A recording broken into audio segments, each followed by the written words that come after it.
ብዙ ሰው ቪዲዮ ኤዲተር አጥቶ እየተቸገረ ይገኛል።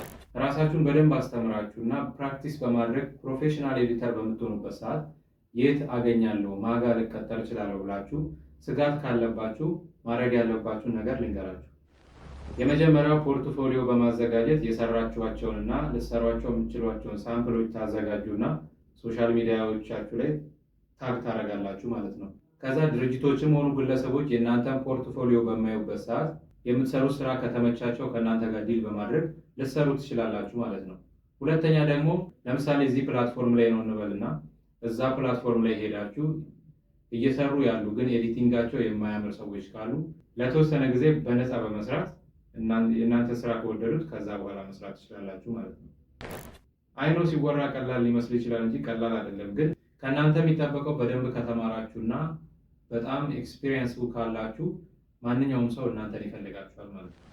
ችግሩ ምንድነው? ያን ያህል ስኪል ሳይኖራችሁ የሆነ ቦታ ለመግባት ወይ ደግሞ የሆነ ቦታ ለመስራት ስለምትፈልጉ ነው።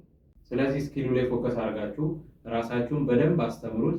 ከዛ ወዲህ የፈለጋችሁ እንትን ላይ ሄዳችሁ እንደዚህ አደርጋለሁ እንደዚህ መስራት እችላለሁ ለተወሰነ ጊዜ በነፃ ልስራልና ከዛ ወዲህ አይተህ ልትከፍለኝ ትችላለህ በማለት ብዙ ቦታ ከጠየቃችሁ እመኑኝ አታጡም፣ ታገኛላችሁ። መጀመሪያ ግን ማድረግ ያለባችሁ ምንድነው? በደንብ ተምራችሁ በደንብ ፕራክቲስ በማድረግ ስኪሉ መያዝ ይኖርባችኋል ማለት ነው። እንዲህ ያሉ ቪዲዮ እንዲደርሷችሁ ይሄን ፔጅ ፎሎ ማድረግ እንዳይረሱ። በቀጣይ ቪዲዮ እስካገኛችሁ ይመቻችሁ።